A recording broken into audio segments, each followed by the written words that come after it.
Depois que a gente acorda e a gente tem aquela espécie de despertar do que é a verdadeira imprensa, o quão militante eles são, a podridão que existe no jornalismo brasileiro, principalmente alguns jornalistas, né, histéricos, militantes, você acha que depois de um tempo você cria uma espécie de... Como é que fala? Você se torna imune, né? Você não tem mais aquela ânsia de vômito, aquele embrulho no estômago quando escuta essas pessoas, mas isso não acontece. Isso não acontece em partes também porque essa militância, esse jornalismo podre, ele está cada vez mais escancarado. Nós temos aí Daniela Lima, Miriam Leitão, tem alguns nomes que realmente se destacam. Mas o Reinaldo Azevedo é um cara que me causa uma indignação muito grande, porque ele tem grande audiência em São Paulo. Talvez é por isso que o Boulos tem tanta votação lá, né? E o Reinaldo Azevedo, nesse vídeo, gente, ele passou de todos os limites cabíveis. Basicamente, saiu uma pesquisa recentemente mostrando que o povo está insatisfeito com Lula. A rejeição dele não para de crescer, todo mundo está reconhecendo que está tudo ficando mais caro. E aí me vem o Reinaldo Azevedo, que a percepção do povo é que o emprego está indo embora. E o Reinaldo Azevedo vem e me solta uma dessa aqui. O que aconteceu? Por que Lula tão mal avaliado? E aí eu já te passo a pergunta, não sei se a gente tem aberta aqui a Quest, queria mostrar aquele gráfico, não sei se você tem aí o PDF, Diego, pra gente mostrar o gráfico da Quest, mostrando essa comparação que se faz do governo Lula com o Bolsonaro. Você acha que existe algum tipo de comparação? A pesquisa mostra que a maioria da população rejeita mais o governo Lula do que o governo Bolsonaro. Por que os eleitores estão avaliando tão mal o governo Lula? Não existe nenhum tipo de comparação. O eleitor... É velha história, né? Que eu vou falar. O eleitor está errado, a voz do povo não é a voz de Deus.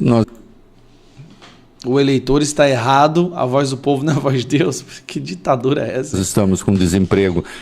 Tem dados lá demonstrando pessimismo com o emprego. Nós temos o dado mais baixo de desemprego na série histórica.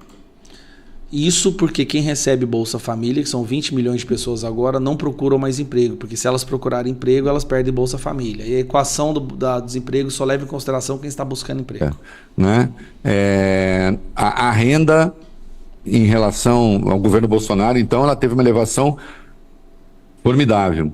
Isso é mentira, não saiu nenhum estudo, nenhuma pesquisa falando isso em nenhum lugar. Né? Especialmente a renda dos mais pobres, né? Meu amigo, os mais pobres não conseguem comprar nem metade no supermercado agora do que eles compravam antes. Isso quem fala são os mais pobres que estão revoltados, tá? A inflação está absolutamente sob controle, né? Houve queda de juro. Não, pelo contrário, o juro subiu, a taxa Selic subiu. Não há nenhuma razão. Você tem os programas sociais... o Bolsa Família está pagando uma média de quase R$650. O Auxílio Brasil, que o Bolsonaro instituiu, é que determinou esse valor. O Bolsa Família do Lula pagava 80. Né? Talvez um pouco mais. Não há nenhuma razão em relação ao passado, no que diz respeito à economia.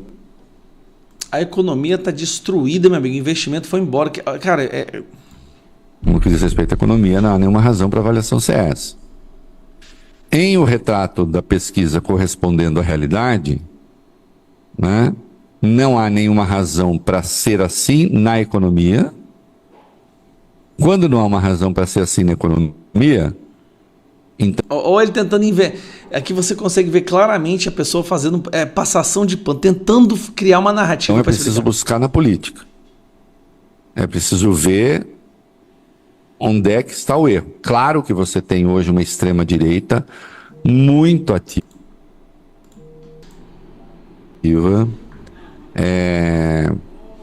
que parte para pancada e não quer saber se o governo está fazendo certo ou errado, não sei o quê. No meio de campanha eleitoral, em que a tendência é o governo apanhar bastante também, afinal a campanha está aí, né?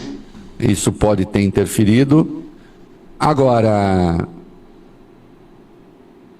precisa... Alguma falha está tendo aí. Que cara inteligente. E olha que ele recebe a fortuna para falar umas besteiras dessa. Né? O governo precisa estudar profundamente o quê? Né? Porque má gestão pode ter insatisfação com isso, com aquilo, mas não é. Amazônia pegando fogo, recorde de feminicídio, recorde de mortes por Yanomami, recorde de mortes por dengue, não foi acolher o pessoal do Rio Grande do Sul, recorde de fuga de investimento, passou vergonha internacional. Cara, A má gestão não é economia. É a segurança pública, mas segurança pública é uma coisa mais afeita aos estados, não é? Nós tivemos, por exemplo, as queimadas. Essa pesquisa é feita no meio do fumacê. Parte considerável da imprensa, até dos analistas, acabou acusando o governo e a Marina Silva, o que eu achei Você acusou o Bolsonaro quando teve queimadas no ano de 2022, que não era nem um terço do que está tendo agora, você acusou o Bolsonaro. uma barbaridade, por incêndios que são criminosos. Eu fiz uma entrevista no Reconversa, aliás, recomendo. Então, assim, é impressionante a inescrupulosidade, a podridão dessas pessoas. Agora, esse cara aqui, apesar dele não aparecer na televisão, como Daniela Lima e tal, esse cara aqui, ele mente, ele passa pano de tal forma. Eu lembro que lá atrás, ele era o principal acusador do Lula. Ele foi que fez denúncia do Lula, da corrupção, que o Lula tinha que ser preso. Quanto que foi que ele recebeu para virar esse ser humano, assim, deplorável, de dar dó? Quanto? Hoje é o maior defensor do Lula. Esse é o jornalismo brasileiro.